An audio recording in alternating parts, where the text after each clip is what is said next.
أعوذ بالله من الشيطان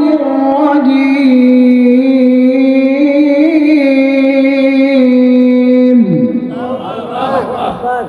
بسم الله الرحمن الرحيم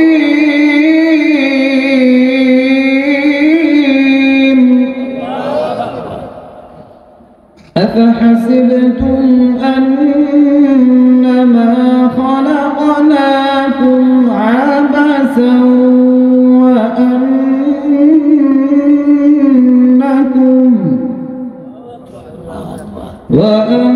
وأنكم إلينا لا ترجعون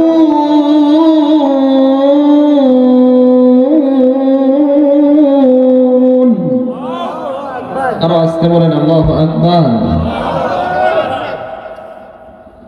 রব্বুল আলামিন তার কালামে হাকিমের এই আয়াতের ভিতরে জানাচ্ছেন যে হে রাসূল আপনি কি করেন গোটা বিশ্বের মুসলমানদেরকে আপনার উম্মতদেরকে জানিয়ে দেন কোরআনের আয়াতকে যখন আমাদের কাছে পৌঁছেছে কোরআন আমাদেরকে তখন বলেন যে বান্দা তোমরা কি ধারণা করো যে মালিক তোমাদেরকে অযথা বানিয়েছে আমাদেরকে একজন বানিয়েছেন না তার নাম কি বলেন তো জোরে আওয়াজে বলেন কোরআন কে সৃষ্টি করেছেন সে আল্লাহ কোরআনের ভিতরে বান্দার উদ্দেশ্যে প্রশ্ন করতেছে ও দুনিয়ার বান্দাগণ তোমরা কি ধারণা করো যে আমি তোমাদেরকে অযথা বানিয়েছি এটা কি করেছেন মালিক প্রশ্ন করেছেন আমাদের অনেক সময় ধারণা হয় অথবা যারা আল্লাহকে বিশ্বাস করে না ওরা ধারণা করে ওরা আপনা আপনি হয়েছে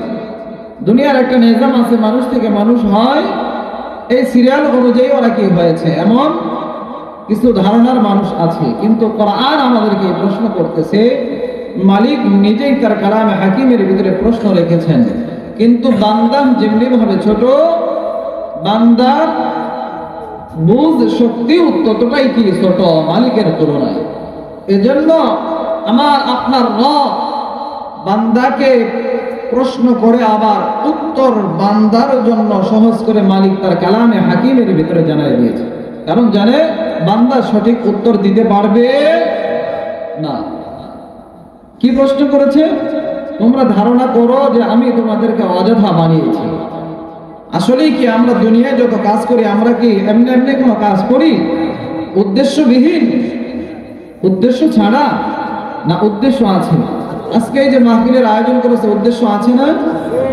কি উদ্দেশ্য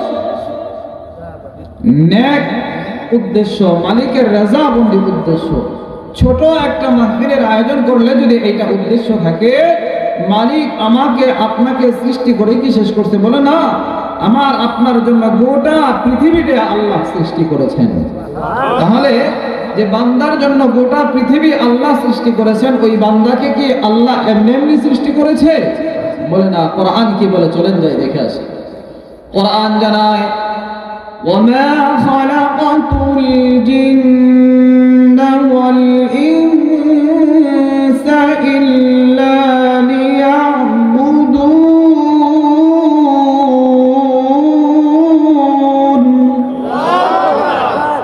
কোরআন জানাচ্ছে আল্লাহ বলেন যে দুনিয়ার বুকে দুইটা জাতিকে একমাত্র আমি রবের ইবাদত করার জন্য বানিয়েছি এই দুই জাতি কারা বলে একটা হলো জিন জাতি আর একটা হলো ইনসান জিন জাতি বলতে আপনারা শয়তান নামে যাকে চেনেন পরিচিত আর ইনসান হলো মানব আমি আপনি মানুষ এই দুই জাতিকে আল্লাহ কি করেছেন একমাত্র তার গোলামি করার জন্য বানিয়েছেন কিন্তু আমি আপনি কি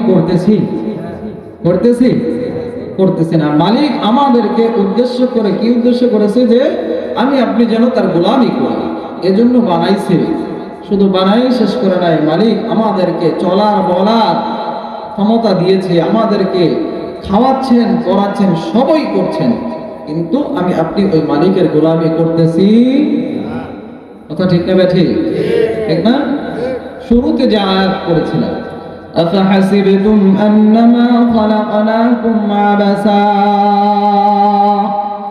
ওয়া আন্নাকুম ইলাইনা লা তুরজাউন।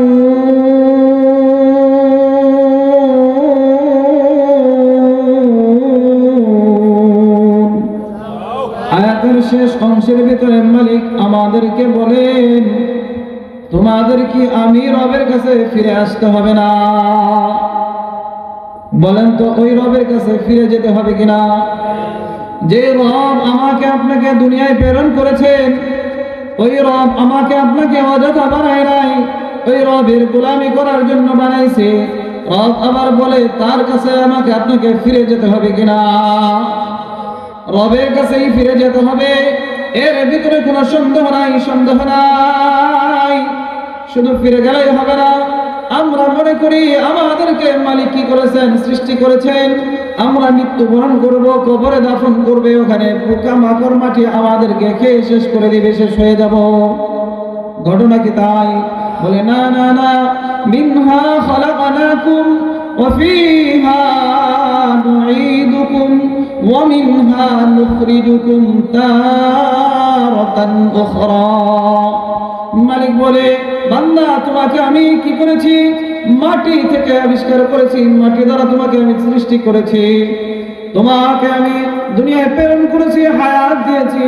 হায়াত শেষ হবে, দুনিয়ার মানুষগুলো তোমাকে কবরে দাফন করবে। তুমি বান্দা আবার পুনরায় মাটির সাথে মিশে যাবে। হাসরের ময়দানের দিন আমি আল্লাহ তোমাকে আবার কি করব? পুনরায় এই মাটি থেকেই দাঁড় করাবো।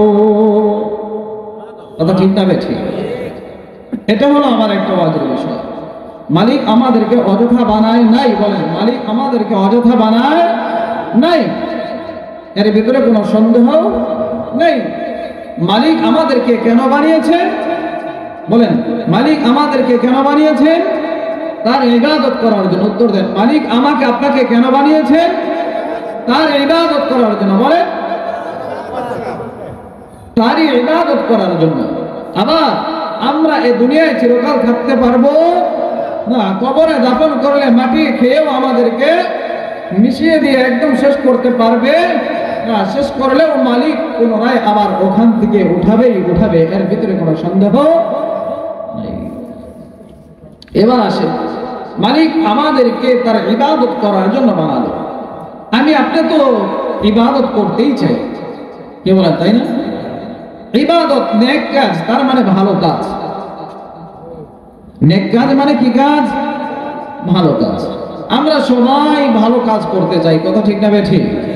বাবাজিরা, এদিক সেদিক তাকাবেন না, কথা বলবেন না, কথাগুলো বোঝার চেষ্টা করুন। শুরুতেই আমি বলেছি যে কোরআনের এই ওয়াজ মাহফিলগুলো হলো শেখার জায়গা। কণ্ঠ দিয়ে বয়ানের পর বয়ান করে চলে গেলাম, আপনারা মনোযোগ সহকারে শুনলেন না, জিজ্ঞাসা করলে বলতে পারবেন না, কোনো লাভ হবে? শুধু মজা লাগবে। যদি আমরা একটু বোঝার চেষ্টা করি, আমলের নিয়তে কথাগুলো শ্রবণ করি, কথাগুলো ভালো লাগবে। বোঝাইতে পেরেছি? আমি তো বলেছি আমার পর সুরের মেশিন আসবে, আপনারা কণ্ঠ শুনতে পারবেন।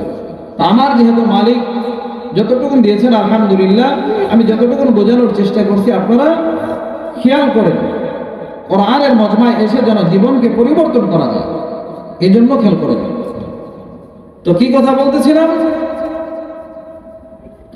মালিক আমাদেরকে ইবাদত করার জন্য, নেক করার জন্য, ভালো কাজ করার জন্য বানিয়েছেন। কিন্তু আমি আপনি করতে পারি না, তাই না? কেন পারি না? বিভিন্ন কিছু আমাদেরকে ফেরায় রাখে। নামাজ পড়তে গেলে কাজ আমাকে বাধা দেয়, নেক কাজ করতে গেলে শয়তান আমাকে ধোঁকা দেয়, তাই না? ভালো কাজ করতে গেলে খারাপ কাজ আমাকে টেনে ধরে, সত্য বলতে গেলে মিথ্যা আমাকে আক্রমণ করে, কথা ঠিক না বেঠে? মালিক এটাও তার কালামে হাকিমের ভিতরে প্রশ্নমূলক বলেন, ইয়া আইয়ুহাল ইনসান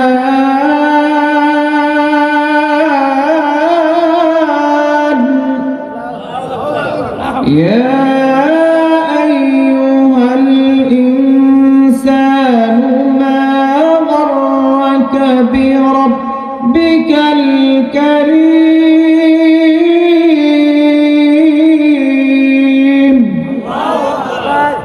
মালিক বলে, হে মানুষ, আমি কারীম রব থেকে তোমাকে কে সরায় রাখে, কে দূরে সরায় দেয়?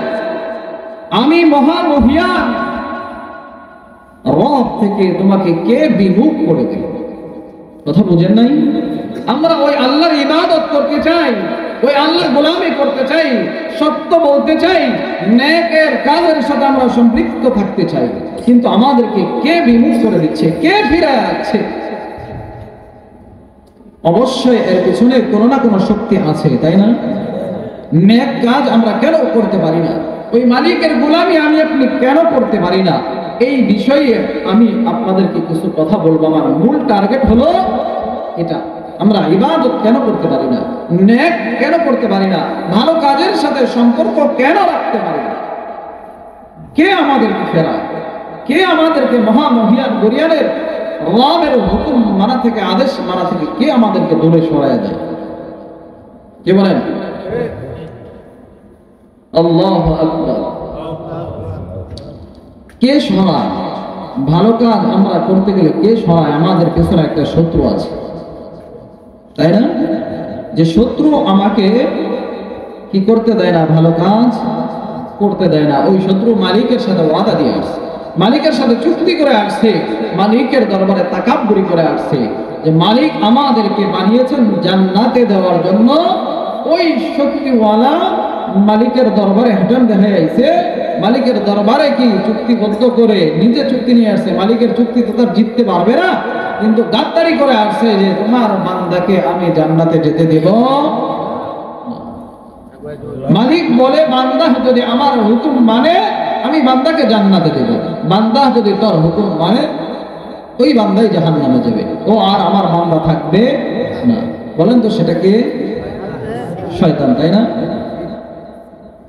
জানেন আপনারা, শয়তান আমাদের সাথে কি করে?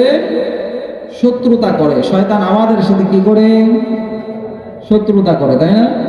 শয়তান শুধু আমাদের সাথে শত্রুতা করে না, আমাদের পিছনে আরো কিছু শত্রু আছে। শয়তান হলো একটা আমাদের প্রসিদ্ধ শত্রু, পরিচিত মুখ, যে শয়তান গুনার কাজ করে। কিন্তু আরো কিছু শত্রু আছে যে শত্রুদের সাথে আমাদের পরিচয় নাই। ওই শত্রুরা আমাকে আপনাকে ধোঁকা দিয়ে অতি সহজে বোকা বানাচ্ছে, কিন্তু আমি আপনি বুঝতে পারছি না। ওই শত্রুগুলো আমাকে এমন ভাবে গুনার কাজের সাথে লিপ্ত করে রাখছে যে আমার ঈমানটা পর্যন্ত হরণ করে নিচ্ছে, কিন্তু ওই শত্রু যে আমার সাথেই থাকে সেই জিনিস আমার আপনার জানা নাই। শত্রু যদি কেউ চেনে তাহলে শত্রুর আক্রমণ থেকে সে নিজেকে হেফাজত করতে পারে। কথা ঠিক না ঠিক? যদি শত্রুর সাথে পরিচয় না থাকে তাহলে শত্রু যে কোনো জায়গায় আক্রমণ করে সহজে আক্রমণ করতে পারবে না। আমি তো শত্রু চিনি না, সাদা দিলে এক জায়গায় যাচ্ছি, কিন্তু শত্রু তো আমাকে চেনে। ওই যে ওই আসতেছে, ওকে আমাকে তার মতো একটা বসায় দিয়ে কি করতে হবে? ক্ষতি করতে হবে, একটা শেষ করে দিতে হবে। আর যদি আমি শত্রু চিনি, যদি জানি যে এই রাস্তায় গেলে শত্রু আমাকে আক্রমণ করতে পারে, আমি আপনি ওই রাস্তায় যাব? এটাই হলো শত্রু চেনার ফায়দা। আমাদের পিছনে কিছু শত্রু আছে, যার কিছু শত্রু আমরা চিনি, আবার কিছু চিনি না। যেটা চিনি ওইটা থেকে আমরা দূরে থাকার চেষ্টা করি, আর যেটা চিনছি না ও আমাকে কি করছে? ক্ষতিগ্রস্তের ভিতরে ফেলাইয়া দিচ্ছে। ও আমার দুনিয়া দেখায় আখিরাতকে ধ্বংস করে দিচ্ছে। ওই শত্রুদের সাথে চলেন পরিচয় হয়ে আসে। واضرب لهم مثل الحياة الدنيا كماء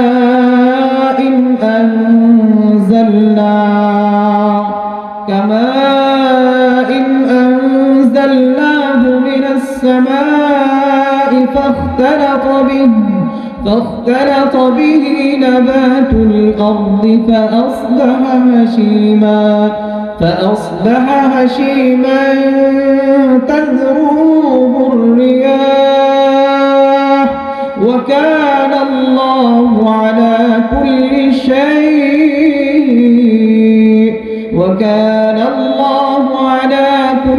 شيء مقتدرا الله أكبر।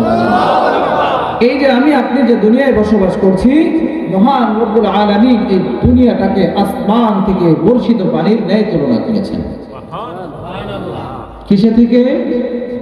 যে দুনিয়া বসে আছি, যে দুনিয়া আমি আপনি দুনিয়ার পিছনে ছুটেছি, যে দুনিয়া অর্জন করার জন্য সকাল থেকে সন্ধ্যা, সন্ধ্যা থেকে সকাল পর্যন্ত হাড় ভাঙা পরিশ্রম করতেছি। আল্লাহ পাক সুবহানাহু ওয়া তাআলা তার কালামে হাকিমের ভিতরে এই দুনিয়াটাকে আসমান থেকে বর্ষিত পানির ন্যায় তুলনা করেছে। আপনাদের কাছে আমি এখন আস্তে আস্তে কিছু প্রশ্ন দিব, প্রশ্নের উত্তরগুলো আমি আপনাদের কাছ থেকে নেব, নেওয়ার পর আমার মূল আলোচনায় আমি ঢুকবো। রাজি আছেন? বলেন তো প্রশ্ন কাদেরকে দেয়? প্রশ্ন কাদেরকে দেয়? ছাত্রকে, তাই না? যদি প্রশ্নের সঠিক উত্তর দেয় ছাত্র পাস না ফেল? আমার কথা বুঝতে কষ্ট হচ্ছে যে হুজুর বারবার আমাদেরকে এত কথা বলায় কেন? আমি তো শুরুতেই বলেছি তোমার শুনলে হবে না বাবা, শিখতে হবে। প্রশ্ন দেয় ছাত্রদেরকে, তাই না? ছাত্র যদি সঠিক উত্তর দেয় তাহলে ছাত্র পাস করে, সঠিক উত্তর না দিতে পারলে এবার আপনারা পাশের ছাত্র হবেন না ফেলের ছাত্র হবেন? পাশের শ্রোতা হবেন না ফেলের শ্রোতা হবেন? আচ্ছা, মনোযোগ সহকারে কতক্ষণ আমার কথা শোনেন। তাহলে এখন আমি আপনাদের সাবজেক্ট গুলো বলবো, একটু পর পরীক্ষা নেব। আসমান থেকে বর্ষিত হয় কোন পানি বলেন তো দেখি? আসমান থেকে বর্ষিত হয় ওই পানিকে আমরা নাম দিয়েছি বৃষ্টির পানি, তাই না? বৃষ্টির পানি হিসাবে আমরা চিনি, কি বলেন, তাই না? আমরা নাম দেই না, আল্লাহর পক্ষ থেকে দেওয়া। আসমান থেকে যে পানি আসে ওই পানি হলো বৃষ্টির পানি। বলেন তো ওই পানিটা আমাদের জন্য কতটুকু জরুরি? পানি কেমন জরুরি? অনেক বলতে কতক্ষণ? জীবন যতক্ষণ আছে এতক্ষণ পানি জরুরি। পানি ছাড়া জীবন থাকবে? গাছপালা তরুলতা থাকবে? থাকবে না। এক কথায় জীবন বাঁচাতে হলে পানির প্রয়োজন, এ কথায় আপনারা একমত? আচ্ছা আসেন, আপনাদের পাশেই তো যমুনা নদী, তাই না? বন্যার সময় যে সমস্ত অঞ্চলে পানি ওঠে, অথবা বৃষ্টি শুরু হলো, মনে করেন বৃষ্টি হয়ে এই উঠানের ভিতরে পানি হয়ে গেল, উঠানের ভিতরে পানি উঠে পড়লো, আরো বৃষ্টি হতেই থাকলো হতেই থাকলো, হতে হতে পানিটা একসময় কোমর পর্যন্ত চলে আসলো। এই পানিটাও কি আমার আপনার জন্য জরুরি? হ্যাঁ, জরুরি না, তাই না? কারণ অতিরিক্ত হয়ে যাচ্ছে। এই পানি আসমান থেকে আরো বৃষ্টি বর্ষিত হয়ে বাড়তে বাড়তে বাড়তে বাড়তে গলা পর্যন্ত আসলো। এই পানিটাও আমার আপনার জন্য জরুরি।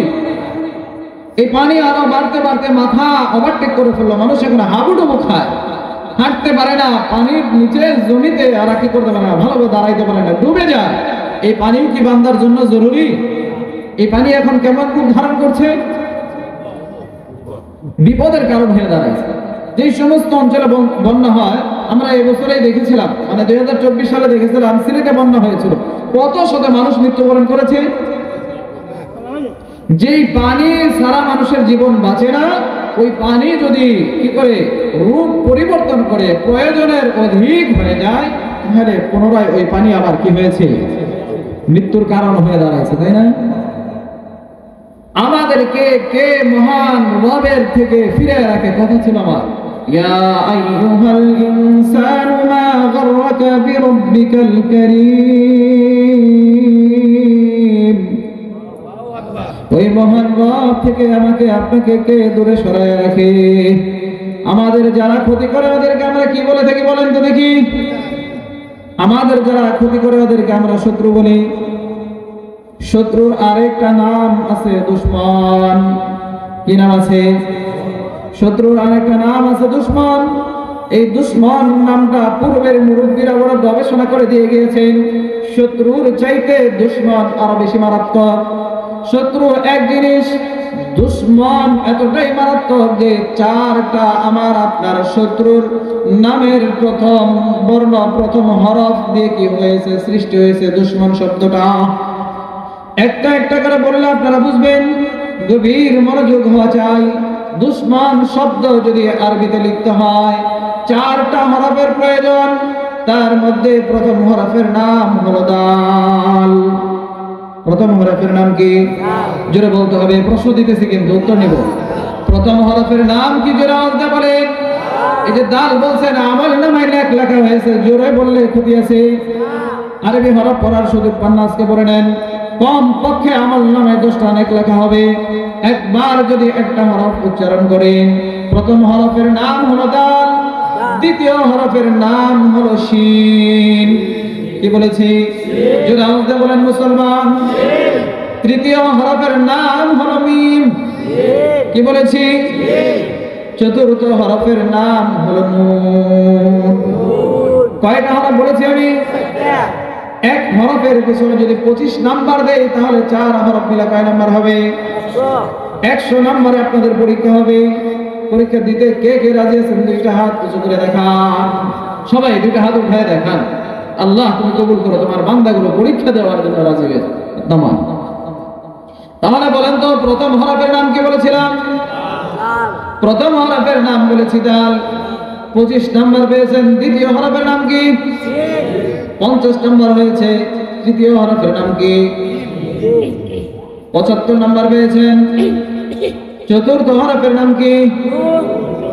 এখন এই যে বলেছিলাম আমি 4টা শত্রুর প্রথম হরফগুলো এনে 4টা শত্রুর নাম লিখতে যে হরফের প্রয়োজন হয়, তার মধ্যে প্রত্যেক হরফ প্রত্যেক একটা শত্রুর নামের প্রথম হরফ। বলবেন কিভাবে? দাল হলো দুনিয়া লিখতে দালের প্রয়োজন হয় প্রথম। আমি যে দুনিয়া সম্পর্কে আপনাদেরকে বোঝাইতে যাচ্ছি, দুনিয়া আরবিতে লিখতে গেলে প্রথম হরফের নাম হলো কি? এই দুনিয়া আমার আপনার শত্রু, দুনিয়া আমার আপনার শত্রু, দুনিয়া আমার আপনার শত্রু। আমরা শুধু জানি শয়তান আমাদের সাথে শত্রুতা করে, শয়তান আমাকে আপনাকে জাহান্নামে দিতে চায়। আজ আমি পাই টু পাই আপনাদেরকে হিসাব দিয়ে বুঝিয়ে দিয়ে যাব। শুধু শয়তান নয়, শয়তান নয়, দুনিয়াও আমাকে আপনাকে গ্রাস করতে চায়। এই দুনিয়াও আমাকে আপনাকে জান্নাতের রাস্তা থেকে সরিয়ে জাহান্নামে ঢুকিয়ে দিতে চায়। কিভাবে দিতে চায় জানার দরকার আছে। এর সাথে তো আমাদের পরিচয় নাই। দুনিয়া যে আমাদের শত্রু, এটার সাথে আমাদের পরিচয় নাই, এই জন্য আমাদের শত্রুতা করে আরাম পাইবে। তাহলে জানার দরকার আছে না?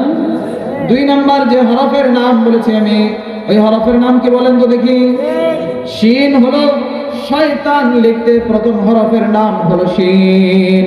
মুরব্বীরা শয়তানের নামের প্রথম হরফ এনে দুশ্মনের 2 নাম্বার সিরিয়ালে রাখছে। 1 নাম্বারের শত্রু হলো দুনিয়া, 2 নাম্বারের শত্রু দাঁড়াইলো কি বলেন তো দেখি? শয়তান, তাই না? 3 নাম্বার হরফের নাম বলেছিলাম কি? জোরে বলেন, জোরে বলেন। মিম হলো মাখলুক লিখতে হলে প্রথম হরফের নাম হলো মিম। কি লিখতে হলে? মাখলুক হলো কে? আমি আপনি আল্লাহর সৃষ্টি একটা মাখলুক। আমি আপনি আল্লাহর সৃষ্টি একটা মাখলুক। এই মাখলুকও আমার আপনার কি করে ক্ষতি করে, কিভাবে করে একটা একটা করে বোঝাই দেবে। কথাগুলো বোঝার চেষ্টা করেন। আমরা তো জানি না, এই জন্য সহজেই কি করি? ক্ষতির ভিতরে পড়ে যায়। 4 নাম্বার আরেকটা হরফ বাকি আছে, তাই না? 4 নাম্বার হরফের নাম কি ছিল? নুন হলো নফস লিখতে হলে প্রথম হরফের নাম, প্রথম হরফের প্রয়োজন হয় নুন। ওই নফস থেকে প্রথম হরফ এনা হয়েছে। মুরব্বীরা 4টা বড় বড় শত্রুর নামের প্রথম হরফ এনে একটা শব্দ তৈরি করেছে। সেই শব্দের নাম কি বলেন তো দেখি? দুশ্মন। নুনতে নফস, নফস তো আমাকে আপনাকে ধোঁকা দেয়, ধোঁকা দেয়, আমার আপনার ক্ষতি করে। এবার এতদিন চিনেছি আমাদের শত্রু হলো একটা, সেটা ছিল শয়তান। আজ আমি শত্রুর নাম বলেছি কয়টা? জোরে বলেন কয়টা? 4 শত্রুর সাথে আমাদের বিস্তারিতভাবে পরিচিত হওয়ার প্রয়োজন আছে। যদি আমি আপনি জান্নাতে যেতে চাই, অবশ্যই অবশ্যই যে শত্রু আমার ঈমানকে ধ্বংস করে দেয়, ওই শত্রুকে আমার চিনে রাখতে হবে। নাহলে আমার শত্রুর সাথে যদি পরিচয় না থাকে, আমার ঈমান ধ্বংস হয়ে যাবে, কিন্তু আমি শত্রু চিনব না। এর জন্য আমার দুনিয়াও বরবাদ হবে, আখিরাতও বরবাদ হবে। এবার শত্রু চেনার দরকার আছে কার কার? হাত উঠান। আল্লাহু আকবার। আর আসতে বলেন আল্লাহু আকবার। হাত নামান। দুনিয়া আমার আপনার কিভাবে শত্রুতা করে, দুনিয়া আমাকে আপনাকে কিভাবে ধোঁকা দেয়, দুনিয়া আমাকে আপনাকে কিভাবে জান্নাত থেকে সরিয়ে জাহান্নামে নিয়ে যায়। রাসূল নবী সাল্লাল্লাহু আলাইহি ওয়াসাল্লাম বলেন, হুব্বুদ দুনিয়া রাসু কুল্লি খাতিআ।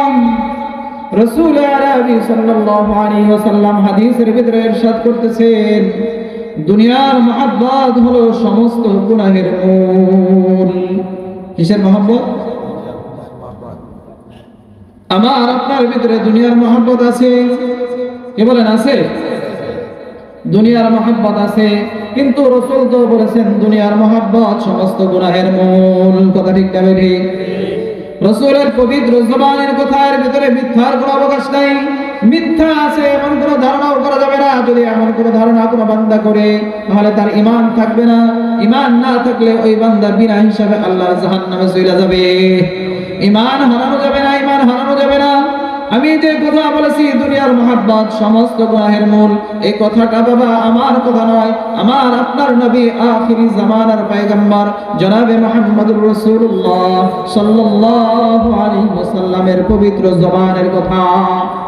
এবার আসেন, দুনিয়ায় যদি আমি আপনি ভালো খাইতে চাই টাকার প্রয়োজন আছে, দুনিয়ায় যদি আমি আপনি ভালো পড়তে চাই টাকার প্রয়োজন আছে, ভালো বাড়ি গাড়ি করতে চাই টাকার প্রয়োজন আছে, সুন্দরভাবে জীবন যাপন করতে চাই স্বাচ্ছন্দ্যভাবে টাকার প্রয়োজন আছে কিনা? টাকা ছাড়া মানুষ ভালো চলতে পারে না। কে বলেন, তাই না? আমাদের দৃষ্টিতে যেটাই আসে, যার যত টাকা আছে ওর ফুর্তি ফ্যাশন তত বেশি। কথা ঠিক না ঠিক? আসলে টাকা পকেটে যত আছে তার পোশাক আশাকের চকচকা তত বেশি। যার পকেটে যত বেশি টাকা আছে তার বাড়ি তত চকচকা। টাকারও প্রয়োজন আছে। টাকা ছাড়া ভালোভাবে চলা যায় না, ভালো খাওয়া যায় না, ভালো পড়া যায় না, সুন্দর বাড়ি করা যায় না। কিন্তু এই টাকাটা কতটুকু প্রয়োজন? আসেন আমরা হাদিস এবং কোরআনের সাথে মিলিয়ে আসি। রাসূল বললেন দুনিয়ার মহব্বত সমস্ত গুনাহের মূল। কিন্তু দুনিয়াকে যদি মহব্বত না করি, টাকা পয়সা যদি কামাই রোজগার না করি, তাহলে তো দুনিয়ায় ভালো থাকতেও পারবো না, ভালো খাইতেও পারবো না, ভালো পড়তেও পারবো না। কথা ঠিক না বেঠি? ঠিক না বেঠি? এবার আসেন আপনাদের সাথে স্বাভাবিক দৃষ্টিতে একটা উদাহরণ দেব।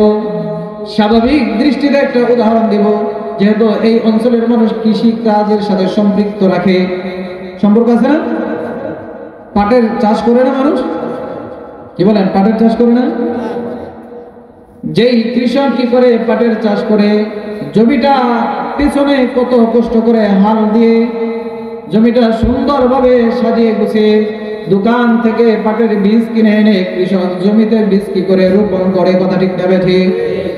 মালিকের দেওয়া রহমতের মাধ্যমে আস্তে আস্তে কিছুদিন পার হওয়ার পর ওই বীজ থেকে মালিকের রহমত নিয়ে কি করে গাছগুলো রোপণ হয়। আস্তে আস্তে দিন যায়, গাছগুলো আস্তে আস্তে বড় হয়। যখন 15 থেকে 20 দিন বা 1 মাস যাওয়ার পর কৃষকের পাটের জমিটা সুন্দর একটা সবুজে ভরপুর হয়ে যায়। কথা ঠিক না ঠিক? গাছ যখন 4 আঙ্গুল থেকে আধা হাত পরিমাণ হয়ে যায়, ওই জমির মালিক কৃষক তখন কি করে বলেন তো দেখি?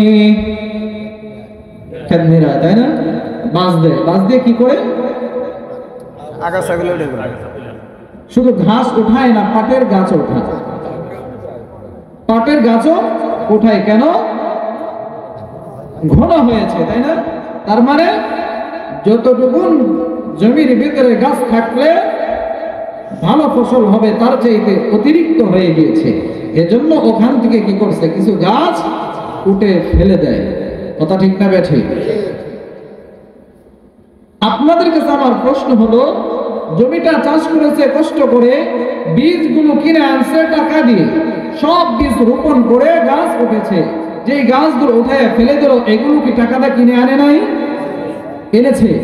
আবার যেগুলো জমিতে রাখলো ওগুলো টাকাটা কিনে আনছে না?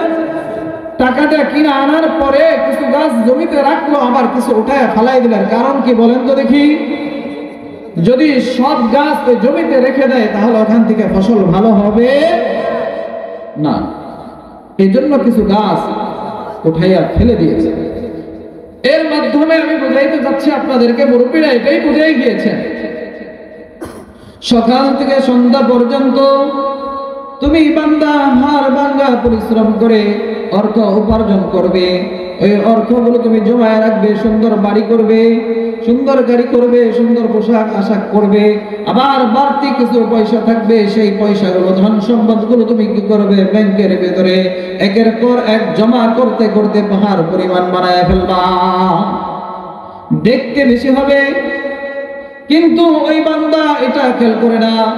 অর্থ উপার্জন করে জমাকৃত টাকা যদি জমায় রাখে, ওই অর্থের ভিতরে যাকাতের হক যদি হয়ে যায়, যাকাত যদি ফরজ হয়ে যায়, ওই বান্দা অর্থ জমাকৃত বান্দা তখন ব্যাংক থেকে উঠাইয়া যাকাত দিতে চায় না।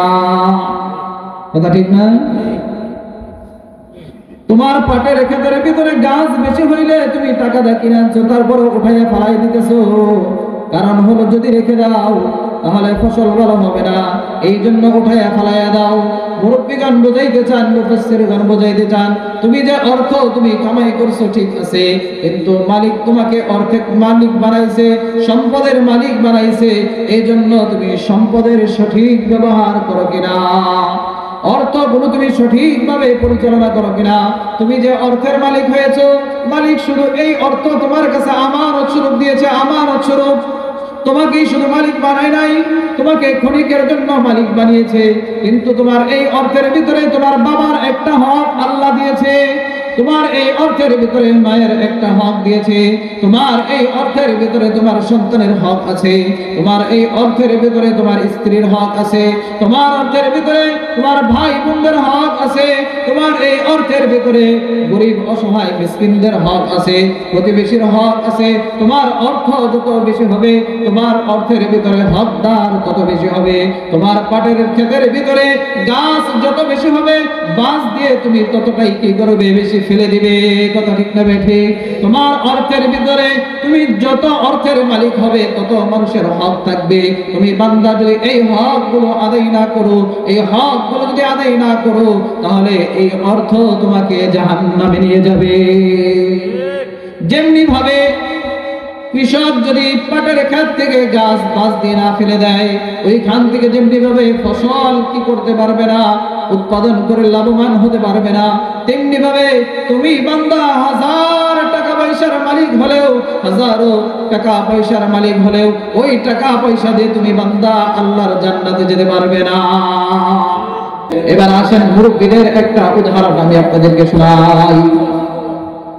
রাগ করতেছে? রাগ করতেছে? মুরব্বীদের উদাহরণ হলো, দুনিয়াটা হলো একটা মৃত পশুর ন্যায়, মৃত জন্তুর ন্যায়। আপনাদের এলাকায় গাভী লালন পালন করে, মনে করেন একজন মালিকের একটা গাভী মৃত্যুবরণ করলো, ওই মালিক কি করে? কিছু কিছু মালিক গাভীটাকে গর্ত খনন করে ওখানে দাফন করে দেয়, ঢেকে রাখে। আবার কিছু মালিক আছে একে দাফন করে না, একে দাফন করে না, কারণ একে ঢেকে রাখলে নিচে পচে গেলে শেষ হয়ে যাবে। আর যদি এটাকে চোখের মাঝখানে ফেলানো যায়, তাহলে আল্লাহর কোনো না কোনো মাখলুক এটা খাইতে পারবে। কথা ঠিক না ঠিক? মানুষের জন্য খাওয়া মৃত গাভী হারাম, কিন্তু আল্লাহর কিছু মাখলুক আছে, ওই মৃতটার ভিতরে আল্লাহ তাদের রিজিক রাইখে দিয়েছে। যদি আপনাদের এই চকের ভিতরে, বন্ধের ভিতরে একটা মৃত গাভী ফেলানো হয়, ওই গাভীটা কিসে কিসে খায় বলেন তো দেখি? শকুন খায়, শিয়াল খায়, কুকুর খায়, খাইবে না? এবার আসেন বলেন তো, শকুন কোন সময় খায়? দিনে না রাতে? দিনের বেলা। শিয়াল রাত্রে বেলায়, কুকুর দিনেও খায় রাতেও খায়, খায় না? খায় কি? দিনে খায় না? এর মানে মুরব্বীরা বোঝাইতে যাচ্ছে, শকুন যেই টাইমে খাবার খাইতেছে, ওর খাবারের টাইম হলো দিনের বেলা, এই জন্য ও দিনের বেলায় খায়। শিয়ালের খাবারের টাইম হলো রাতের বেলা, এই জন্য রাতের বেলা খায়। কিন্তু কুকুরের অবস্থা কি? বলে যেই সময় খাবারের সময় ওই সময়ও খায়, যেই সময় খাবারের সময় না ওই সময়ও খায়। শকুনের রাত্রিবেলা খাবারের টাইম নয়, এই জন্য শকুন রাত্রিবেলায় খায় না। শিয়ালের খাবারের সময় দিনের বেলা না, এই জন্য দিনের বেলা শিয়াল খাবার খায় না। কিন্তু কুকুরের অবস্থা হলো যেই সময় খাবারের সময় এই সময়ও খায়, যেই সময় খাবারের সময় না ওই সময়ও খায়।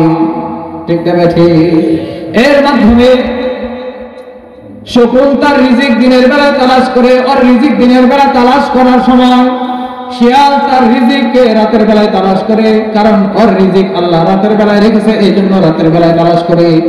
আমি আপনি মানুষের অবস্থা হলো যে সময় রিজিক তালাশ করার সময় ওই সময় রিজিক তালাশ করি, আবার যে সময় রিজিক তালাশ করার সময় না ওই সময় রিজিক তালাশ করি। বলবেন হুজুর কিভাবে? মালিক বলেছেন বান্দা তুমি কি করো? নামাজের সময় নামাজ আদায় করো, সালাতের সময় তুমি সালাত আদায় করো, সালাত আদায় করে তারপরে তুমি কি করো? রিজিকের পিছনে দৌড়াও। কিন্তু আমার আপনার অবস্থা এমন হয়ে গিয়েছে, নামাজের টাইমে তো নামাজ পড়ি না, রিজিক তালাশ করার টাইমও আমি রিজিক তালাশ করি, নামাজ আদায় করার টাইমও আমি আপনি নামাজ বাদ দিয়ে রিজিক তালাশ করি। জোরে আওয়াজ দিয়ে বলেন ঠিক না ঠিক? ঠিক না ঠিক? রাগ করবেন আপনারা, হুজুর আমাদেরকে গাইরে দিতেছে না। বাবা আপনাদের সবার সাথে আমিও আল্লাহর দেওয়া আল্লাহর বানানো জান্নাতে যেতে চাই। কোনো শত্রুতা নাই আপনাদের সাথে আমার সাথে। আমরা দুনিয়া থেকে বিমুখ হয়ে দুনিয়ার মহব্বত অন্তর থেকে বের করে নেক কাজের সাথে সময় ব্যয় করে আল্লাহর দেওয়া জান্নাতে সকলে মিলে একসাথে থাকতে চাই। জোরে বলেন আল্লাহু আকবার। আপনারাও কি চান? তাহলে মনোযোগ সহকারে আলোচনা শোনেন। কি বলতেছিলাম? খাবারের টাইম যেটা ওইটা খাবারের টাইমে খাবার খেতে হবে, রিজিক তালাশের টাইম যেটা ওই টাইমে আমাকে রিজিক তালাশ করতে হবে। নামাজ বাদ দিয়ে রিজিক তালাশ করা যাবে না। নামাজ বাদ দিয়ে রিজিক তালাশ করা যাবে যাবে না। যদি আমি আপনি নামাজ বাদ দিয়ে রিজিক তালাশ করতে থাকি, আমার রিজিকের ভিতরে বরকত থাকবে না, আস্তে আস্তে আমার রিজিকের ভিতরে হারাম প্রবেশ করবে। আর যদি আমার রিজিকের ভিতরে হারাম প্রবেশ করে যায়, তাহলে হারাম প্রবেশ করতে করতে আমার ঈমানকে নষ্ট করে দিবে। ঈমান যদি নষ্ট হয়ে যায়, এই নষ্ট ঈমান নিয়ে কিন্তু আল্লাহর জান্নাতে যাওয়া যাবে না। এই জন্য হারাম খাওয়া যাবে না, হারামের সাথে সময় পাস করা যাবে না, সময় দেওয়া যাবে না। খাবারের টাইম, রিজিক তালাশের টাইম আমরা রিজিক তালাশ করব, নামাজ বাদ দিয়ে কেউ রিজিক তালাশ করব না। নিয়ত আছে আপনাদের? নিয়ত আছে? আসেন আরেকটা উদাহরণ এখান থেকে আমি আপনাদেরকে বোঝাই। শকুন যে খায়, বলেন তো কোন জিনিসটা খায়? গোশত খায়, তাই না? শিয়াল খায়, এটাও গোশতই খায়। কিন্তু কুকুর কি খায় বলেন তো? হাড্ডি গোশত দুইটাই খায়। যখন যা পাচ্ছে তাই খাচ্ছে। হাড্ডি পাইলে হাড্ডি খাচ্ছে, গোশত পাইলে গোশতই খাচ্ছে, তাই না? গোশত হলো খাবারের জিনিস, এই জন্য শকুন কি করে গোশত খায়? গোশত খাবারের জিনিস, এই জন্য কি করে শিয়াল খায়? গোশত খাবারের জিনিস খায়।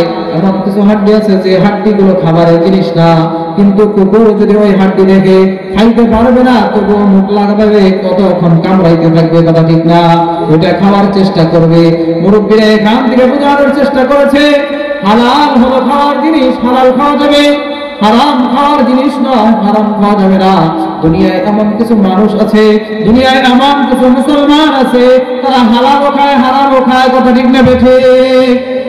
হারাম খাওয়ার জিনিসটা বান্দা তুমি কেন হারাম খাচ্ছ? হারাম খাইলে তো ঈমান নষ্ট হয়। হারাম খাওয়া যাবে না, হারাম খাওয়া যাবে না, হালাল খাইতে হবে। হালাল খাইলে তোমার ঈমান পাকাপোক্ত হবে, ঈমান পরিশুদ্ধ থাকবে, ঈমান পরিষ্কার থাকবে। তুমি ওই পরিষ্কার ঈমান দিয়ে নেক আমল সহজে করতে পারবে। আরেকটা সিস্টেম আছে এখানে। শকুন যখন খাবার খাইতে আসে, ও খাওন পাইলেই উপর থেকে সাথে সাথে আইসা একাই নামে নামে। মুরব্বী বাবাজি যারা আছেন দেখেছেন, একটা শকুন একা একাই কখনো গাভী খাইতে আসে না। ওর সিস্টেম হলো খাওন পাইলে ওর সাথী সঙ্গীদেরকে উপর দেখা, খাওনের উপর যেখানে খাওন থাকে নিচে, উপরে ও ঘুরতে থাকে আর আওয়াজ দিতে থাকে। ওর আওয়াজে ওর সঙ্গীদেরকে ডাকতে থাকে, কথা ঠিক না ঠিক? কি বলেন, কথা ঠিক না?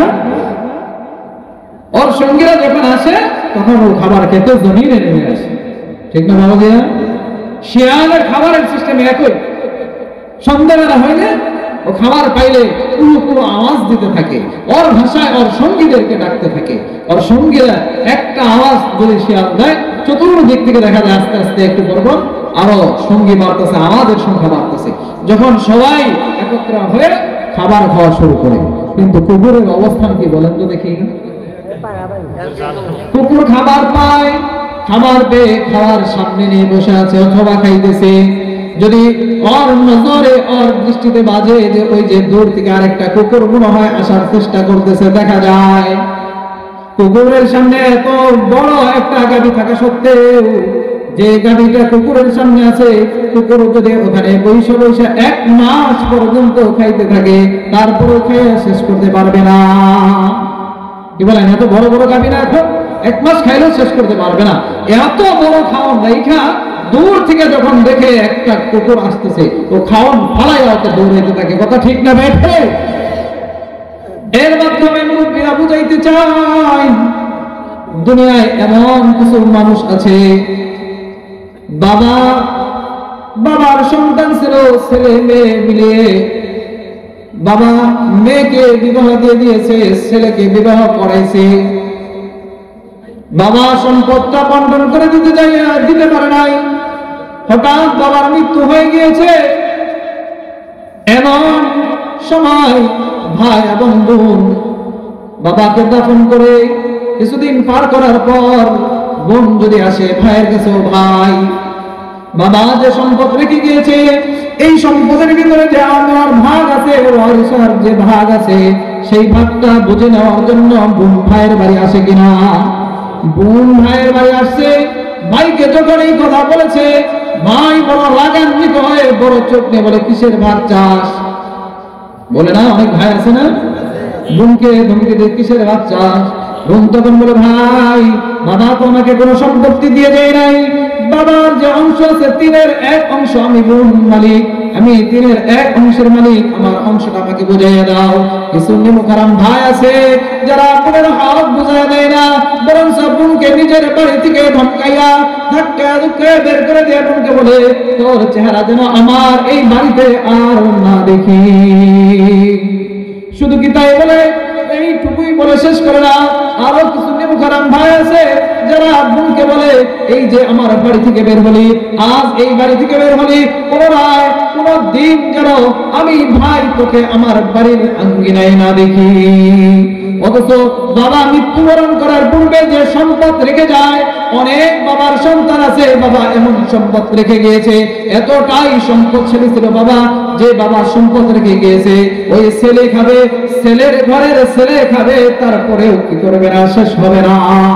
এমন সম্পদ অনেক বাবা রেখে যায় না, ছেলে জীবন ভর বসে খাইলেও বাবার সম্পদ শেষ হবে না। কিন্তু বোন যখন ভাগের জন্য আসছে, তার সাথে খারাপ আচরণ করে তাকে বাড়ি থেকে তাড়ায় দেয়। কথা ঠিক না বেঠিক?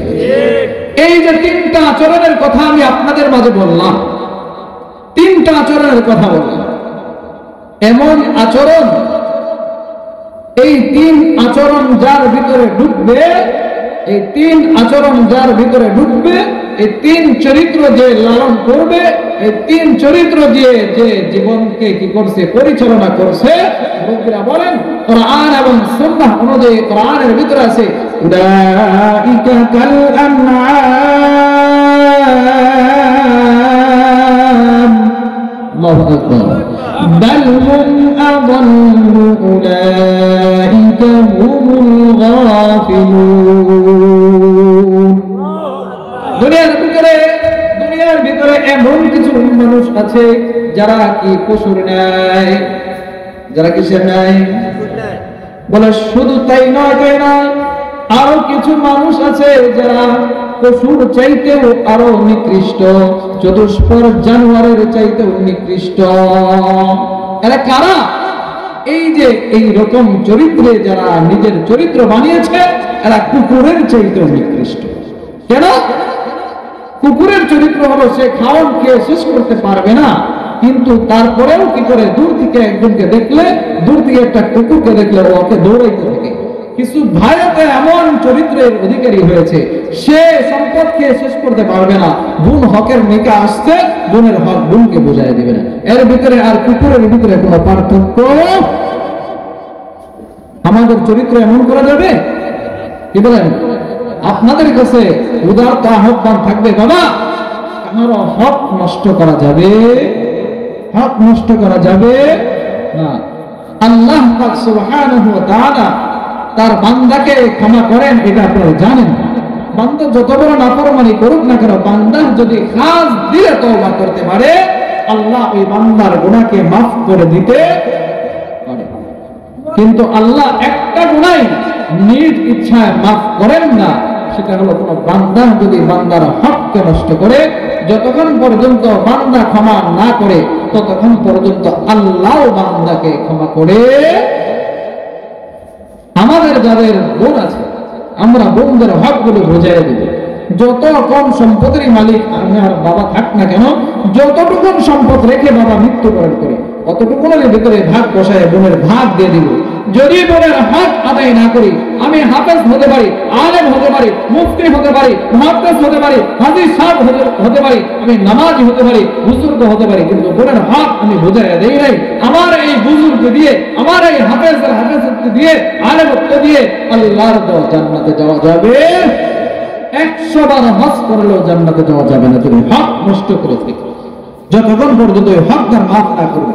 নামাজ পড়তে পড়তে কপালে দাগ ফেলে দিয়েছি, পা ফেলায় ফেলেছি, পায়ে দাগ ফেলাই দিয়েছি, হাঁটুতে দাগ বানাইছি, কিন্তু এই দাগ দিয়ে আল্লাহ দেওয়া জান্নাতে যাওয়া যাবে। আমরা যারা এগুলো আদায় করি নাই, পূর্বে জানি নাই, হয়তো আদায় করি নাই, ভুল হয়েছে। বাবার সম্পদ ছিল, কিন্তু নষ্ট করতে করতে সম্পদ শেষ করে ফেলেছি। এখন আর দেওয়ার মতো আমার সামর্থ্য নাই, কিন্তু বোন জীবিত আছে। ওই বোনের পা ধরে তুমি ক্ষমা নাও যদি আল্লাহর দেওয়া জান্নাতে যেতে চাও। কথা কি সহজ না কঠিন? সহজ না কঠিন বলেন? বোন কাছ থেকে ক্ষমা নিতে হবে। আবার কিছু মানুষ আছে, বোন হকদার, অল্প কিছু টাকা দিয়ে বোনের হক শেষ করে দেয়।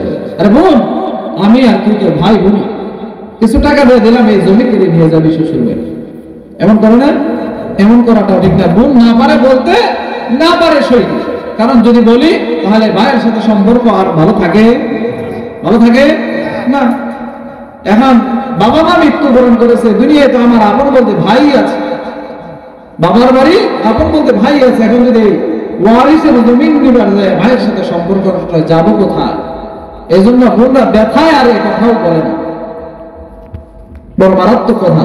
কোন বোনকে যদি আমরা কেউ এইভাবে ওয়ারিস বুঝাই দিয়ে থাকি, ওই বোনের মন খুশি না বেজার এটা বুঝে আমাকে কাজ করতে হবে। আরে বোনের মন যদি খুশি থাকে, বোন তো আমার কাছে ওয়ারিস চাবেই না। বোন না চাইলেও আমি বোনের হক বোনকে বুঝাই দিতে প্রস্তুত থাকবো। বোন নেওয়ার পরে যদি আমাকে দিয়ে দেয় তাহলে সেটা হলো দেওয়া।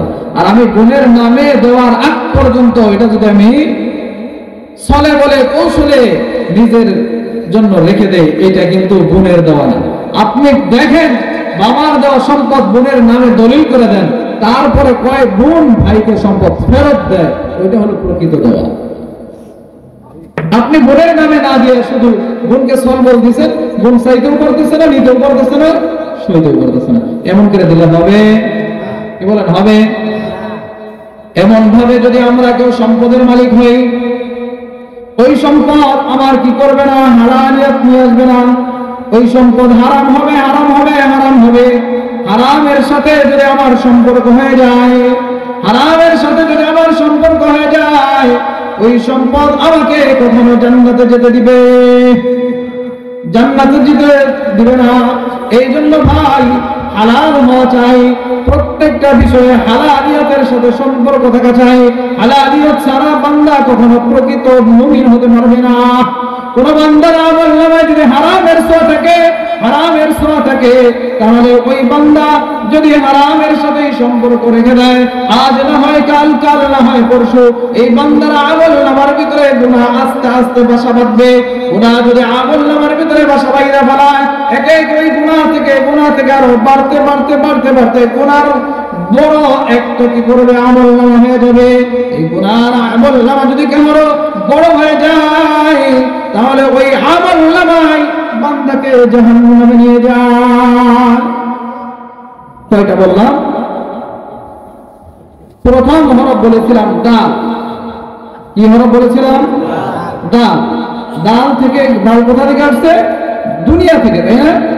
আবার কিছু আছে শুনে যে দুনিয়া অর্জন করতে গিয়ে এতটাই বিমুখ হয়ে পড়েছে, সময় আর অসময় বুঝে না। চাকরির পিছনে, ব্যবসার পিছনে এতটাই সময় ব্যয় করতেছে যে তার ফ্যামিলির সাথে সময় দেওয়ার মতো তার সময় নেই।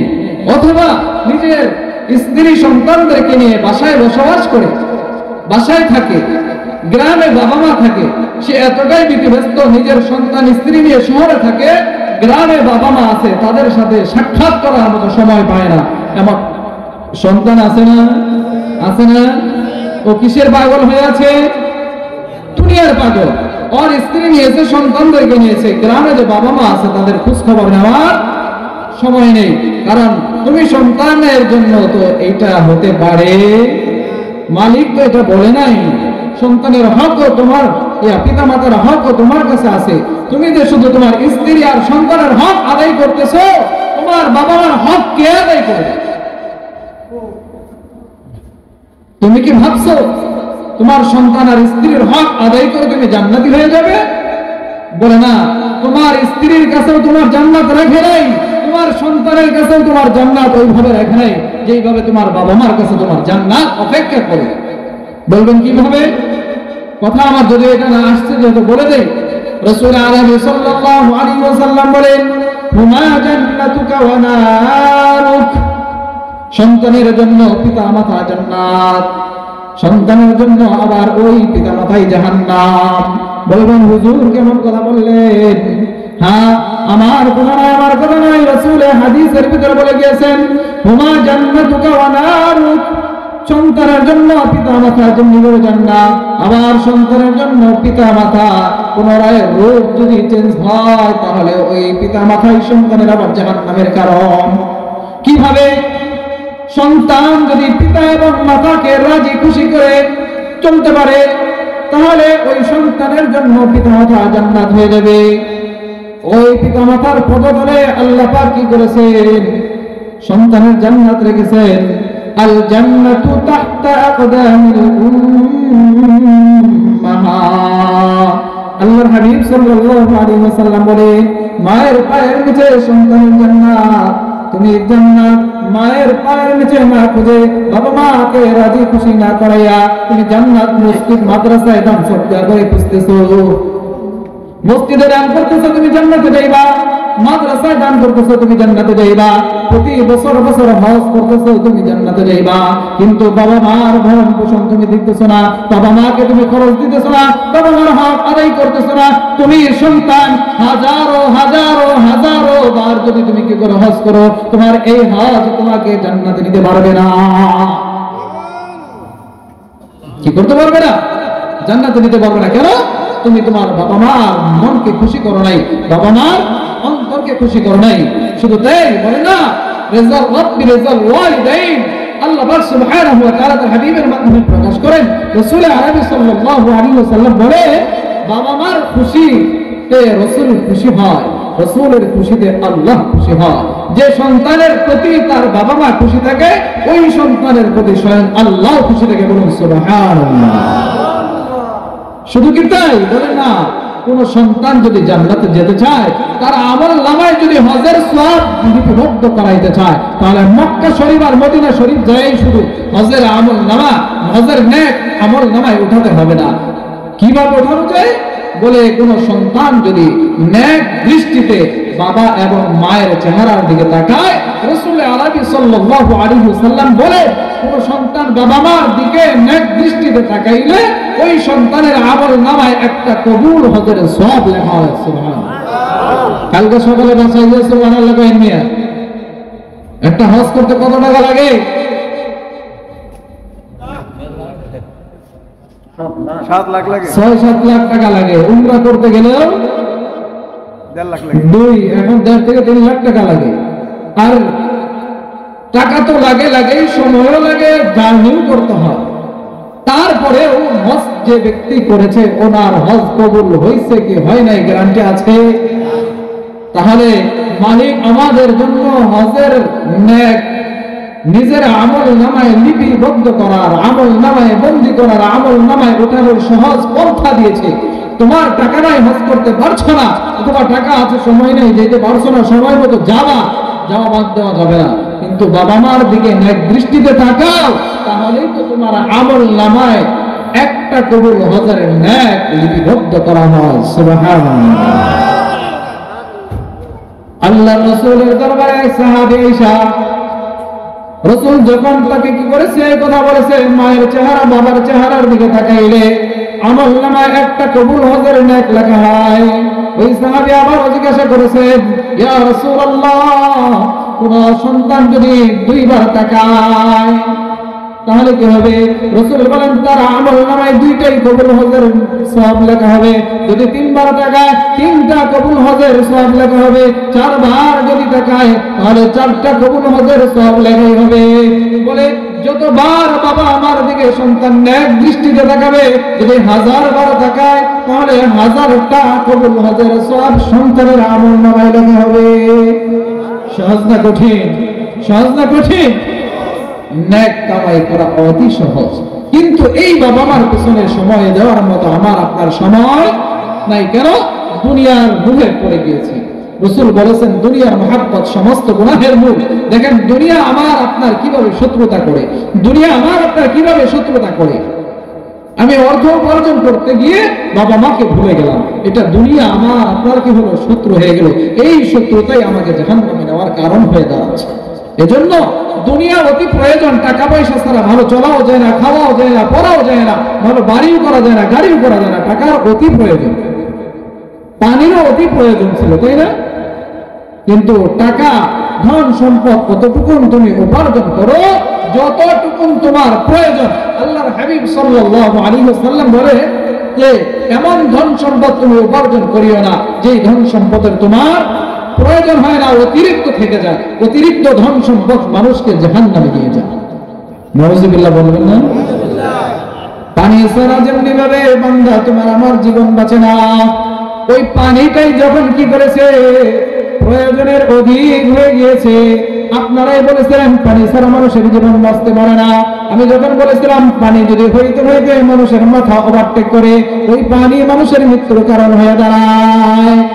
মুফাসসিরগণ ব্যাখ্যা করেন, রাসূল আরবি সাল্লাল্লাহু আলাইহি ওয়াসাল্লাম বলেন, দুনিয়া তুমি অতটুকুই কি করো? উপার্জন করো যতটুকু তোমাকে কি করে স্বাভাবিকভাবে জীবন যাপন করতে সহযোগিতা করে। অতিরিক্ত দুনিয়া উপার্জন করিও না, অতিরিক্ত দুনিয়ার মোহে পড়িও না, অতিরিক্ত তুমি দুনিয়ার লোভে পড়িও না। অতিরিক্ত প্রয়োজনের অধিক যদি দুনিয়া হয়ে যায়, অর্থ হয়ে যায়, তাহলে এই অর্থ বেশি মানুষকে জাহান্নামে নিয়ে যায়। কি বলেন? আজ দেশের ভিতরে খুন খারাপি, রাহাজানি, মারামারি, অনৈতিক কারবার দরিদ্ররা করে। কি বলেন? দরিদ্ররা করে না সম্পদের মালিক যে যত বেশি আর অপরাধটাও যারা বলে অনৈতিক কাজটাও আরো বেশি। যার ক্ষমতা যত বেশি আর দুর্নীতিটাও। তাহলে এই দুনিয়া যে সমস্ত গুনাহের মূল এখন মোটামুটি আমাদের বোঝা আসছে। বাবাজি, আমি আপনাদেরকে বোঝাইতে চেষ্টা করতেছি, শুধু মজা দেওয়ার চেষ্টা করতেছি না। দুনিয়া আমার আপনার বড় মারাত্মক শত্রু। দুনিয়াটা আমার আপনার বড় মারাত্মক শত্রু, যে দুনিয়া আমার আপনার ইমানকে ধ্বংস করে দেয়। দেখেন কাজের সময় হলে যখন আজান দিয়ে ফেলেছে, কাজ করছি আজান দিয়ে ফেলছে, এই সময় কাজ রেখে আজান শুনে মনে হয় মুসলমান হিসাবে যে আমার নামাজ পড়া দরকার। কি বলেন? আজানের ধ্বনি আসলে মনে হয় না নামাজ পড়া দরকার, কিন্তু তখন শয়তান ধোঁকা দেয়। এই দুনিয়া নামক শয়তান ধোঁকা দেয়, আরে এই কাজ ফেলে এখন নামাজে যাবি, কাজটা শেষ হবে না। কিসে ধোঁকা দিবে? তাহলে দুনিয়াটা ধোঁকা দিলে তখন আমাকে। শুধু শয়তান ধোঁকা দেয় না বাবা, আপনি যখন যেই জায়গায় থাকবেন, কারণ আপনি তো এটাও ভাবতে পারতেন আমার এতক্ষণ কাজ করেছি, আল্লাহ শক্তি দিয়েছে, আল্লাহর দেওয়া শক্তি দিয়ে আমি দুনিয়ায় কাজ করছি, কর্মস্থলে কর্ম করতেছি। ওই আল্লাহর ঘর মসজিদ থেকে আল্লাহর বরকতের ডাক আসছে, আল্লাহু আকবার, আল্লাহু আকবার, হাইয়া আলাস সালাহ, হাইয়া আলাল ফালাহ।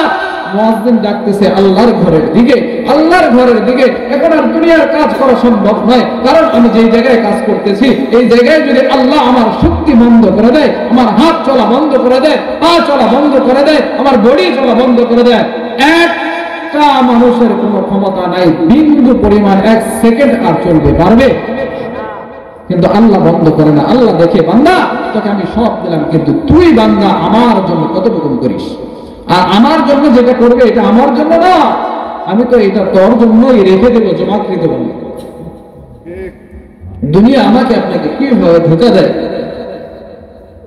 যত জায়গায় যাবে এত জায়গায় শুধু দুনিয়ায় ধোঁকা দিচ্ছে। আমি দেখি শয়তান ধোঁকা দেয় কয় জায়গায়, শয়তানের ধোঁকা দেয় কয় জায়গায়, আমি তো দেখি দুনিয়ায় বেশি জায়গায় ধোঁকা দেয়। চা স্টলে বসেছি, মসজিদ থেকে আজান আসতেছে, গল্প গুজবের ভেতরে পড়ে গিয়েছি, চা খাচ্ছি বা কোনো প্রয়োজনীয় কথা বা অপ্রয়োজনীয় কথা বলতেছি। আজান আসছে কিন্তু যাচ্ছি না, মানুষদেরকে নিয়ে একসাথে বসা, গল্প গুজবে কাটায় দিলাম। মানুষরা মাখলুক না, মানুষরা মাখলুক না, কি বলেন মাখলুক না? তো ওই যে বলেছিলাম মাখলুক লিখতে মিম হলো প্রথম প্রয়োজন। কি প্রয়োজন? প্রথম প্রয়োজন মিম বলেছিলাম, তাই না? এই মাখলুক আমার আপনার কিভাবে ক্ষতি করে জানেন? কিভাবে ক্ষতি করে? একজন যদি যেতে চায় আরেকজন আর একটু পরে যাস, পরে যাবে না, এত নামাজ পড়ে কি হবে? বলে না এমন কথা? তাহলে বুঝতে হবে এই মানুষ আমার ক্ষতি করে, মানুষ আরো বড় ধরনের ক্ষতি করে। আমার ওই দিকে বোঝানোর টার্গেট না, মূলত আজ আমরা যেটার জন্য পাগল হয়ে আছি, বলেন তো সেটা কি? আমরা কিসের জন্য সবচেয়ে বেশি পাগল বলেন তো? কিসের জন্য? এই দুনিয়ার অর্থ সম্পদের জন্য আমি আপনি বেশি পাগল কিনা? জোরে বলেন, পাগল কিনা? সকাল থেকে সন্ধ্যা, সন্ধ্যা থেকে সকাল হাড়ভাঙ্গা পরিশ্রম করে যারা কোটি কোটি টাকার মালিক হয়েছে, যারা ঢাকা শহরের ভিতরে আপনাদের বহাবুর টাউনের ভিতরে দু চারটা বাড়ির মালিক হয়েছে, অনেক গাড়ির মালিক হয়েছে, অনেক জমি জমার মালিক হয়েছে, মৃত্যুবরণ করলে তার কবরে কয়টা বাড়ি দেওয়া হবে? কয় বস্তা টাকা দেওয়া হবে? কত বিঘা জমির ভিতরে তার কবরটা খনন করা হবে? কত বিঘা জমির ভিতরে? 3.5 কেন? সে তো সকাল থেকে সন্ধ্যা, সন্ধ্যা থেকে সকাল নামাজ কালাম বাদ দিয়ে, হারাম হালাল বাদ দিয়ে কত ভাবে অর্থ উপার্জন করছে, তাকেও আমরা 3.5 হাত মাটির মধ্যেই রাখবো কেন? তার মানে ওইটাই বরাদ্দ, মালিকের পক্ষ থেকে ওটাই ফায়সালা। তুমি আমি যত কিছুর মালিকও হই না কেন, সব অর্থ সম্পদ আমার ভিতরে যতক্ষণ পর্যন্ত এই দেহের ভিতরে রূহ আছে ততক্ষণ এটা আমার সাথে থাকবে। আমার দেহ থেকে রূহ বের হওয়ার সাথে সাথে সর্বপ্রথম আমি আপনি যে জিনিসকে বেশি মহব্বত করি ওইটাই আমার আপনার কাছ থেকে আগে বুঝে যাবে। কথা বোঝাইতে পারি নাই? আসেন, যাদের বাবা মৃত্যুবরণ করেছে, যাদের দাদা মৃত্যুবরণ করেছে, মনে করেন দাদা মৃত্যুবরণ করার সাথে সাথে দাদার সম্পত্তির মালিক কে হয়েছে? আমার আপনার বাবা। বাবা মৃত্যুবরণ করার সাথে সাথে বাবার সম্পদের মালিক কে হয়েছে? ছেলে মেয়েরা, তাই না? কেন? বাবার দেহ দুনিয়ায় আছে, কিন্তু ওই দেহ যদি 1000 বছর রেখে দেওয়া হয়, এই সম্পদের মালিক কি এখন আর বাবাকে কেউ বলবে? কি বলেন? সম্পদগুলো বাবা নিয়ে যাবে, নিয়ে যাইতে পারবে না, সাথে সাথে সন্তানের হয়ে যায়। তার মানে কি, তুমি যত যাই কিছু করো না কেন এই সব কিছু কিন্তু তোমার সাথে যাবে না। ওরা চেঞ্জ হয়, ওরা কি হয়? চেঞ্জ হয়। কিছুদিন তোমার কাছে থাকবে, কিছুদিন পরে আপনি ওই আরেকজনের হয়ে যাবে। অর্থ সম্পদ কাহার কাছে চিরজীবন থাকে না। যদি চিরজীবন নাই থাকে তাহলে এটার জন্য আমি আপনি এত পাগল কেন? আমি আপনি এত পাগল কেন? আমি তো কবরে কিছু নিয়ে যেতে পারি। 3.5 কোটি কেউ দিবে, ভ্যান চালক কেউ দিবে, রিক্সা চালক কেউ দিবে, কৃষক কেউ দিবে, শ্রমিক কেউ দিবে। তাহলে এত কিছুর জন্য আমি আপনি ব্যস্ত করি। আমাদের তো ওই কবরে যেন ভালো কিছু পাওয়া যায় সেই দিকে ফিকির করা দরকার। দুনিয়ার মুখে পড়ে ঈমান নষ্ট করা যাবে না বাবা। দুনিয়ার মুখে পড়ে সময় আর নষ্ট করিয়েন না। এই দুনিয়া আমার আপনার সাথে যাবে না, এই দুনিয়া আমার আপনার সাথে যাবে না। এজন্য দুনিয়ার পিছনে পড়ে সময় নষ্ট না করে ইবাদত বন্দেগীতে আমরা সময় লাগাবো, তারপরে দুনিয়ার পিছনে ছুটবো। ওই ছোটার ভিতরে আল্লাহর বরকত হবে। উদাহরণ গত বছর আমি দিয়েছিলাম আপনাদেরকে। আমি গত বছরও আপনাদেরকে দিয়েছিলাম, কিন্তু এবার আর ওই দিকে যাচ্ছি না। 2 নাম্বার কথা বলেছিলাম, দাল হলো দুনিয়া লিখতে প্রথম হরফ ছিল, 2 নাম্বার হলো শিন। 2 নাম্বার কি বলেন? শিন। শিন হলো শয়তান লিখতে প্রথম হরফের নাম হলো শিন। এই শয়তানও কি করে আমাকে আপনাকে ধোঁকা দেয়? যাকাত যখন ফরজ হয়েছে যাকাত দিতে দেয় না। আমি যখন যাকাত আদায় করতে নিয়ত করি, শয়তান যখন বলে কষ্ট করে এত অর্থ উপার্জন করে কেন গরিব অসহায়কে দিয়ে দিবে, এগুলো ব্যাংকে জমা করে রাখ। মসজিদে টাকার প্রয়োজন হয়েছে, মসজিদ থেকে টাকা যাচ্ছে। মাদ্রাসায় কোনো জিনিসের প্রয়োজন হয়েছে, মাদ্রাসা থেকে টাকা যাচ্ছে। ওই সময় আমি টাকা দেওয়ার জন্য নিয়ত করি, স্বীকারোক্তি দেই। স্বীকারোক্তি দেওয়ার পরেও শয়তান আমার মাথার ভিতরে এমন মেডিসিন ঢুকাইয়া দেয়, যে মেডিসিন দিয়ে বলে তোর হাড় ভাঙা পরিশ্রম করে কেন মসজিদ বানাইতে হবে, কেন মাদ্রাসা বানাইতে হবে, সন্তানের জন্য মহাপুর শহরে গিয়ে আরেকটা বাড়ি কইরা যা। কথা ঠিক কিনা? কথা ঠিক কিনা? শুধু এতটুকুই শেষ বলে না, না, না, তুমি যত জায়গায় তোমার অর্থগুলো ভালো কাজে ব্যয় করতে চাইবা, যত জায়গায় ভালো কাজে ব্যয় করতে চাইবা। এই আজকে এখানে নিজের টাকা দিয়ে কি করছে? ওয়াজ মাহফিলের আয়োজন করে হয়েছে, মানুষকে খাওয়াবে, আমার ভক্তরাও দিয়ে নিয়ে এসছে, কত কিছুর আয়োজন করেছে, টাকা খরচ হবে না। এইটাই যারা করতে চায়, আবার অনেক মানুষকে ধোঁকা দেয় যে এত টাকা পয়সা খরচ করে কেন ওয়াজ মাহফিল করতে হবে, একটা গানের আসর দিয়ে ফেলা। কথা ঠিক না? কথা ঠিক না? আল্লাহু আকবার। বলেন নারায়ে তাকবীর, নারায়ে তাকবীর। প্রধান বক্তার আগমন।